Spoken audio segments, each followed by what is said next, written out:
नमस्कार विद्यार्थी मित्रांनो, आज आपण त्या ठिकाणी GSTमध्ये वर्किंग करत असताना कंपनी क्रिएशन कसं केलं जातं आणि त्यानंतर त्या ठिकाणी लेजर वाईज एंट्री करत असताना आपण कशा प्रकारे त्या ठिकाणी लेजर क्रिएट करणार आहे हे आपण आज या ठिकाणी पाहणार आहे। सगळ्यात प्रथम आपण त्या ठिकाणी कंटिन्यू एज्युकेशन मोडमध्ये वर्किंग करणार आहे। ज्याप्रमाणे आपण नेहमीप्रमाणे एक कंपनी क्रिएट करतो त्याचप्रमाणे त्या ठिकाणी आपण GSTमध्ये पण एक कंपनी या ठिकाणी क्रिएट करणार आहे। या ठिकाणी IT career GST in tally हे वर्किंग आपण या ठिकाणी करणार आहे। या ठिकाणी नेहमीप्रमाणे सर्व व्यवस्थित त्या ठिकाणी तुम्हाला ॲड्रेस वगैरे या ठिकाणी टाकायचं आहे।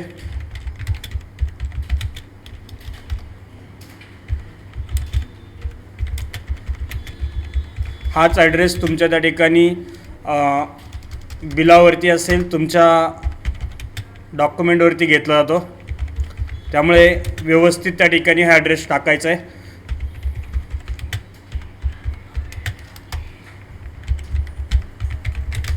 इथं स्टेट टाकत असताना आपण स्टेट त्या ठिकाणी निवडणार आहे। ध्यानात ठेवा, हे स्टेट तुम्हाला त्या ठिकाणी टाकणं गरजेचं असतं, कारण त्या ठिकाणी ह्या स्टेटवरून तुमचा CGST HGST आणि IGST हा ठरवला जातो। म्हणजे जर त्या ठिकाणी तुम्ही टाकत असताना जर स्टेट वेगळं टाकलं गेलं तर त्या ठिकाणी तुमचा IGST या ठिकाणी कॅल्क्युलेट होतो, म्हणून त्या ठिकाणी तुमचं स्टेट या ठिकाणी तुम्हाला व्यवस्थित टाकणं गरजेचं आहे।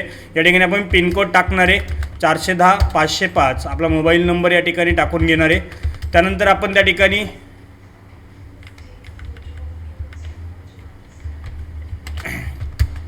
टॅक्स नंबर असेल तर टाका, ईमेल ID या ठिकाणी टाकून घ्या, तुमचा मेल ID या ठिकाणी टाकायचा आहे, कारण हाच मेल ID तुमच्या बिलावरती पण त्या ठिकाणी दिसून जातो।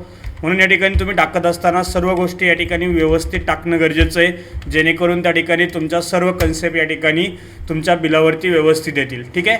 त्यानंतर पुढची कन्सेप्ट काय की फायनान्शियल इयरची बिगिनिंग फॉर्म, म्हणजे त्या ठिकाणी तुमचा जे काही इयर आहे त्या इयरची चालूची डेट या ठिकाणी टाकायची आहे। ध्यानात ठेवा, या ठिकाणी 1 जुलै 2017च्या अगोदरची डेट असता कामा नये, कारण GST हा जो काय आहे तो त्या ठिकाणी 1 जुलै 2017मध्ये ॲप्लिकेबल झाला, म्हणून त्या ठिकाणी तिथून पुढची डेट टाकणं गरजेचं आहे।